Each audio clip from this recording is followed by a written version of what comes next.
बरं, माझा दुसरा नंबर आहे ना तुझ्याकडे? आईला श्रुती, कोकणात जाणाऱ्या बोटी बंद झाल्या म्हणून, नाहीतर मी आता बोटीनेच गेली असते.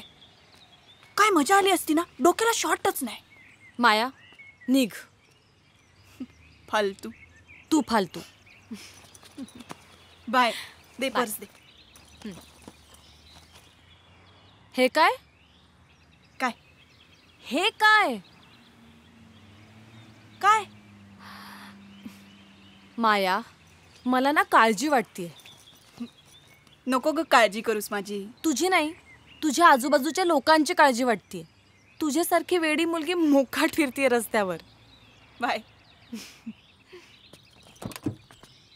नीट जा. हो. सगळं घेतलंयस ना? हो ग. एक मिनिट. काकांचं नाव काय? रघु काका. रघु बर्वे. रघु बर्वे? मीच रघु बर्वे. पण आज अर्जुन, कोकणात तुमचं स्वागत असं. थांबा, मी तुमका ओळख करून देतोय. युधिष्ठिर, भीम, नकुल, सहदेव आणि मी रघु बर्वे. पण आज अर्जुन. मी माया. श्रुतीन मका फोन करून सगळा सांगितलेला हा. चला चला चला. ओ घाबरू नका, येवा. सध्या आम्ही माणसातच असो, येवा. आज आम्ही युधिष्ठिर नाही होय, सामान्य माणूसच असो. येवा येवा, कोकण आपलाच असा, घाबरा नको तुम्ही, येवा. रघु, दे. ही चावी. आता मी जाताय माझ्या घरी, तुम्ही जा देवा घरी. देवा घरी? या काय होय, एकदम मातरंगी माणसाचा घर हा. तुमका सांगताय, दापोलीपासना ते सावंतवाडी पर्यंत असा घर शोधून सापडूचा नाही. पण माणूस एकदम दिलदार हा. मी काय म्हणते, तुम्ही आता काय बोलूच नका. पण कायव लागला ना तर माका नक्की सांगा. मी समोरच्याच घरात राहतोय. आणखीन एक, सकाळी सकाळी चाय लागली तर गावची नाही. माझी मंगळी 10च्या आधी दूधच देत नाही. मंगळी? अहो म्हस व माझी. चला येतोय मी. ऐका ना. हाच अजून काय? मला ना उद्या गावाचा फेरफटका मारायचा आहे. जावा ना, बिंदास जावा, बिंदास फेरफटको मारा. कोणा काय बोलूच नाही तुमका. तुम्ही याल का माझ्यासोबत? ठीक आहे, बरं. खय जाऊचा आता कळला? खय? रवान दे. हायस्तावर पहिल्या मजल्यावर गेलास ना की अख्खो मजलो तुमचो. थोय कळला? येऊ मी आता. चला. ए जग्या, बारकोत्ती काढ रे.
खरंच अतरंगी दिसतोय हा माणूस.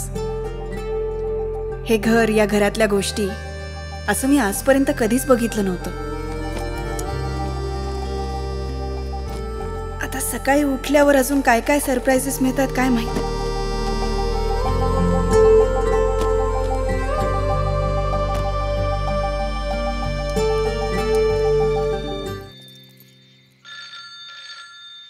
आजू आजू मी तुला परत फोन करते. मा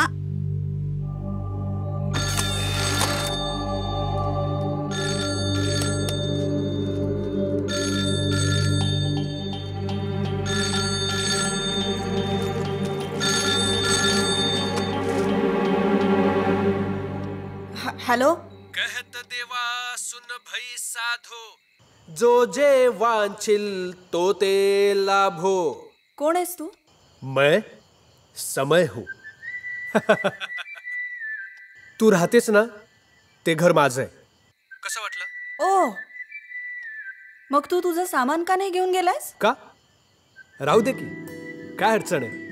लिसन, तुझं सामान तू घेऊन जा. ओके? माझं माझं म्हणतो आपण, पण आपलं असं काहीच नसतं. आत घेतला जाणारा श्वास तुला विचारून आत येतो का? बाहेर जाणारा प्राण तुझा निरोप घेऊन जातो का? नाही ना. या दोन गोष्टी जर आपल्या नसतील ना तर जगात कुठलीच गोष्ट आपली नाही. हे हॅलो सत्संगवाले बाबा, तुझं प्रवचन करून झालं असेल तर इकडे येऊन सामान घेऊन जा, नाहीतर उद्या सगळं सामान मी जाळून टाके ना. प्लीज प्लीज जाळून टाक आणि उत्तरेकडे तोंड करून फुंकून देती राख, कारण मी त्याच दिशेला आहे.